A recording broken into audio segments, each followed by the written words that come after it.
Hello students, स्वागत है आप सबका और एक नए वीडियो में जहां पे हम पढ़ रहे थे स्टैंडर्ड 8 का चैप्टर नंबर 10 और ये इसका 5th पार्ट और हम बोल सकते हैं कि ये लास्ट पार्ट है और बस एक ही टॉपिक के बारे में आज हम डिस्कस करने वाले हैं।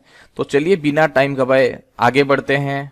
तो बच्चों अभी हम बात करते हैं अबाउट द सेक्स डिटर्मिनेशन, या फिर हम बोल सकते हैं कि अगर कोई भी, चाहे वो ह्यूमन बेबी में से दो ही जेंडर निकलते हैं, आप लोगों को पता है, एक होता है गर्ल्स और एक होता है बॉयज, हो गया। ये दोनों में से कोई ना एक तो कोई होने वाला है। तो एक्चुअली हमें पता कैसे चलेगा कि वेदर इट इज बॉयज और इट इज गर्ल्स, इन दोनों में से क्या है? तो अभी हम इसके बारे में थोड़ा सा डिस्कस करेंगे।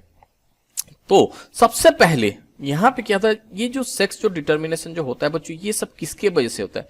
क्रोमोजोम्स। क्रोमोजोम्स की वजह से ही होता है। हमें पता चलता है एक्चुअली में कि एक whether it is girls baby और ए बॉयज बेबी, तो ये क्रोमोजोम से डिसाइड करते हैं। तो अगर ह्यूमन के बॉडी में बात किया जाए तो 23 पेयर्स ऑफ क्रोमोजोम्स प्रेजेंट रहते हैं, व्हेयरएज 22 जो रहते हैं वो अदर सारे क्रोमोजोम, बट जो लास्ट पेयर जो रह जाता है, जो एक पेयर जो रहता है या फिर जो 23rd नंबर पेयर होता है, वो सेक्स क्रोमोजोम होता है बच्चों। और यही जो होता है, यही सेक्स क्रोमोजोम ही रेस्पॉन्सिबल होता है हमारे गर्ल्स और बॉयज के सेक्स को डिटरमाइन करने के लिए, हो गया। तो इन केस ऑफ मेल वो क्या होता है बच्चों? एक्स और वाई होता है। And in case of female में क्या होता है बच्चों? यहां पे एक्स और एक्स क्रोमोजोम्स रहते हैं। समझ में आया बच्चों? इसी को ही हम भी थोड़ा देखने वाले हैं। तो क्या होता है एक्चुअली इस केस में? तो नॉर्मल ह्यूमन बीइंग के पास 46 क्रोमोजोम रहते हैं, जैसे मैं अभी आप लोगों को बताया, और ये सब कितने कैसे रहते हैं? पेयर्स में रहते हैं। जो 22 पेयर जो होते हैं वो आइडेंटिकल, और बट जो 23rd नंबर पेयर जो रहता है वो अलग अलग होता है।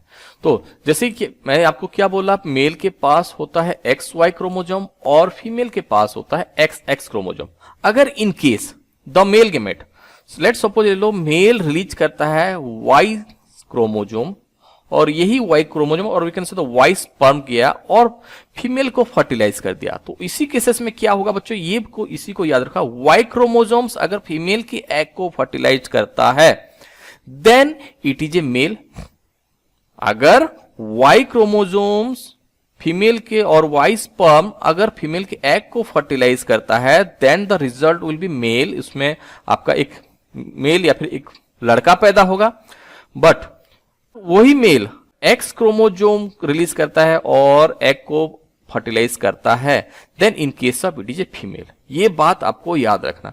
तो यहां पे हम बोल सकते हैं कि जो सेक्स डिटरमाइन जो होता है, चाहे वो लड़का होगा या लड़की होगा, ये टोटली किसके ऊपर डिपेंड करता है बच्चों? ये जो होता है मेल के ऊपर डिपेंड करता है। वेदर ये मेल जो है ये Y क्रोमोजोम रिलीज कर रहा है और we can say the X chromosome release कर रहा है। अगर Y क्रोमोजोम रिलीज करता है तो it is a definitely a male, क्योंकि फीमेल के पास तो वही X क्रोमोजोम सी है। अगर in case of X chromosome release करता है तो ये आपका फीमेल होगा। तो ये था बच्चों सेक्स डिटर्मिनेशन। वही सेम चीज यहां पे दिया गया है। 23 मेल के पास रहता है XY क्रोमोजोम और फीमेल के पास होता है XX chromosome. If the sperm X, अगर X वाला स्पर्म जाइगोट फॉर्मेशन करता है then it is a girls. अगर Y वाला स्पर्म और Y क्रोमोजोम एग को फर्टिलाइज करता है then it is a male. तो ये था सेक्स डिटर्मिनेशन का कुछ पार्ट्स बच्चों। समझ में आया? यहां पे आपको याद रखना है गर्ल्स के पास XX होता है बट बॉय के पास X और Y प्रेजेंट रहता है। तो ये था बच्चों सेक्स डिटर्मिनेशन। अभी बढ़ते हैं इस चैप्टर के लास्ट टॉपिक की तरफ, जो है रिप्रोडक्टिव हेल्थ।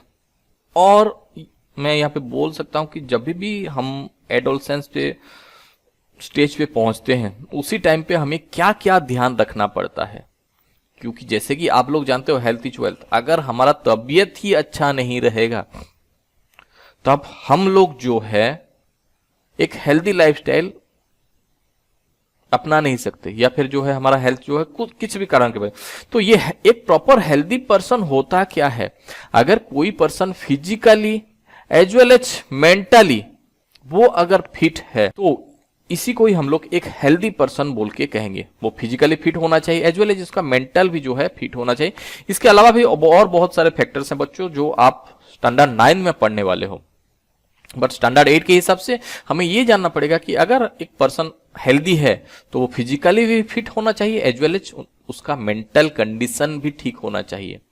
क्योंकि हम लोग जानते हैं कि जैसे कि एडोलसेंट स्टेज स्टार्ट होता है बच्चों, हमारे में बहुत सारे चेंजेस होने लगते हैं, बहुत सारे हार्मोन सीक्रेट होते हैं, बहुत सारे हमारे बॉडी में केमिकल्स जो है वो इनबैलेंस हो जाता है, हमारे बॉडी में डिफरेंट डिफरेंट ग्रोथ हो जाता है, और उसी टाइम पे हमारा दिमाग भी जो होता है ये भी एक तरह से अनस्टेबल हो जाता है। तो हम लोग क्या क्या ऐसे स्टेप्स लें ताकि हम जो है एक हेल्दी रिप्रोडक्टिव फेज या फिर हेल्दी रिप्रोडक्टिव लाइफ साइकिल जो है हम लोग कर सकते हैं।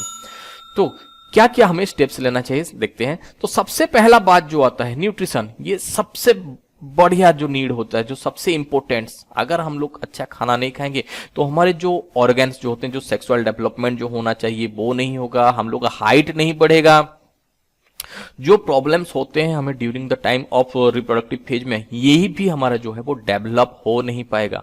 तो सबसे पहले न्यूट्रिशन जो होता है बच्चों, ये एक एसेंशियल पार्ट है, ये सबसे जरूरी पार्ट है। क्या? न्यूट्रिशन। न्यूट्रिशन एक प्रॉपर न्यूट्रिशन का, या फिर हम बोल सकते हैं एक बैलेंस्ड डाइट जो बोलते हैं, ये हर एक पर्सन को, जितने ही बच्चे ग्रोइंग फेज में हैं और you can say the adolescence phase में हैं, इन लोगों को एक बैलेंस्ड डाइट खाना जरूरी होता है।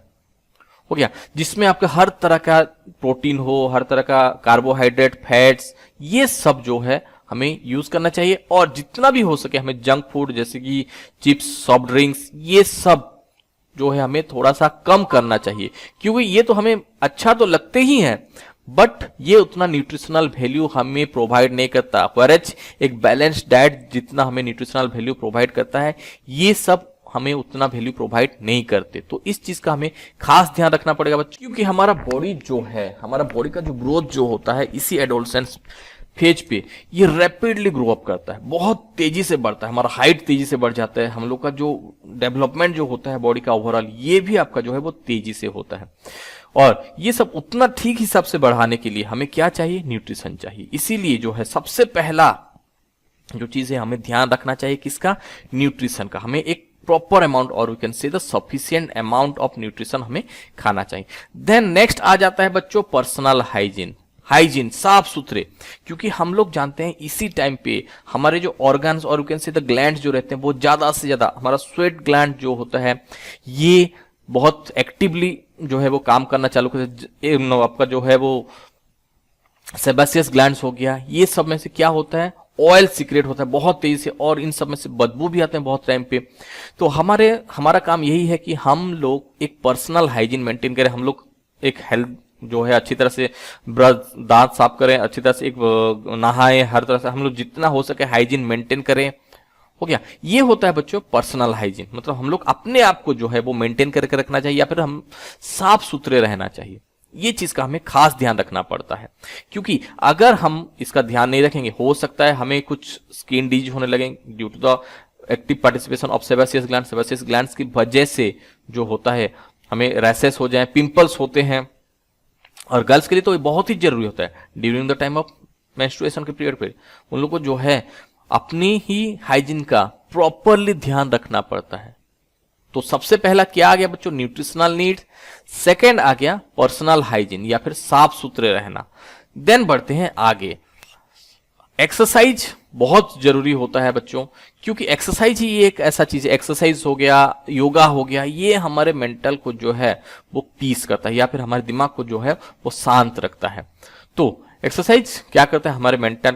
हमारे स्ट्रेस रिलीज करता है, हमारा मेंटल स्टेटस को वो मेंटेन करके रखता है। समझ में आया बच्चों? देन से नो टू ड्रग्स। तो इसी टाइम पे क्या होता है बच्चों?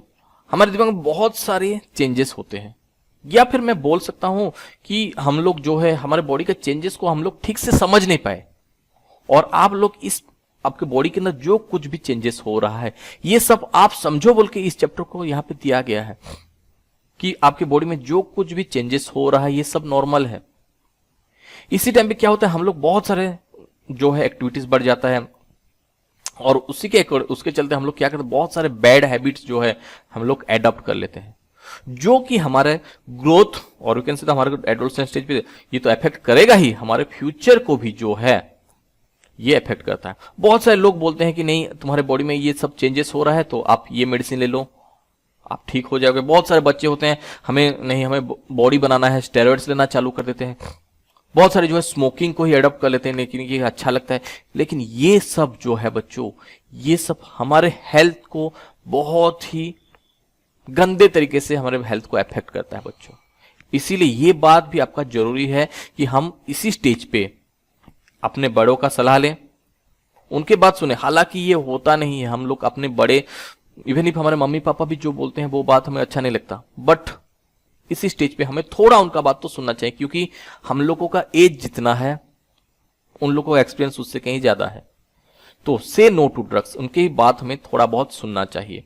तो ये होता है, हम लोग कुछ स्टेप्स ले सकते हैं, बट इससे भी और एक बड़ा खतरा होता है कि क्या दो एड्स, हम लोग क्या होता है बच्चों, कभी कभी जो है जानते हुए भी या फिर ना जानते हुए भी हम किसी अननोन पर्सन के साथ अगर सेक्सुअली कांटेक्ट में आ जाते हैं, और वी कैन से अगर इन्फेक्टेड नीडल्स हम इस्तेमाल करते हैं या फिर एक इन्फेक्टेड पर्सन का, तो उसी केसेस में क्या हो सकता है, ये एड्स बोल के एक बीमारी होता है जिसको एक्वायर्ड इम्यूनोडेफिशिएंसी डिजीज बोल के कहा जाता है। और ये डायरेक्टली हमारे इम्यूनिटी सिस्टम को ही ये क्या करता है बच्चों, वीक करवा देता है। समझ में आया? ये किसकी वजह से होता है? ये एक वायरस HIV वायरस की वजह से होता है ये एड्स।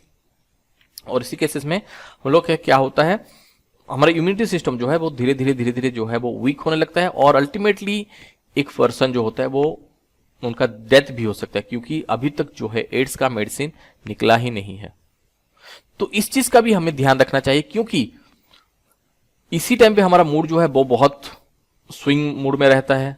तो हम लोग की आम बात है कि हम लोग जो है किसी के अननोन पर्सन के साथ सेक्सुअली कांटेक्ट में आ जाएं, और वो इन्फेक्टेड अगर होगा तो बहुत चांसेस है बच्चों कि we are affected from the AIDS, हमको एड्स होने का चांसेस बहुत रहता है। और बाकी के जो होते हैं आपका, जो अगर कोई ड्रग्स करता है या फिर कभी इन्फेक्टेड नीडल हो गया, अगर कोई मदर को हुआ है तो उसके अनबॉर्न चाइल्ड को अगर वो मिल्किंग करती है तो उसके बेबी को भी होने का चांसेस ये रहता है। तो इसी चीज का भी हमें ध्यान रखना चाहिए कि हम लोग जो है अननोन पर्सन के साथ या फिर इन्फेक्टेड पर्सन के साथ हमें सेक्सुअली कांटेक्ट या फिर किसी भी तरह से हमें कांटेक्ट में नहीं आना चाहिए। तो बच्चों यहीं तक था आपका चैप्टर नंबर 10। अगर आपको ठीक से समझ में आ गया तो हमारे वीडियो को लाइक कीजिए, और आगे वीडियो देखने के लिए हमारे चैनल को सब्सक्राइब कीजिए। और अगर आपको इस टॉपिक से रिलेटेड अगर कुछ डाउट है तो आप कमेंट कीजिए। मिलते हैं नेक्स्ट वीडियो पे, तब तक के लिए बाय बाय।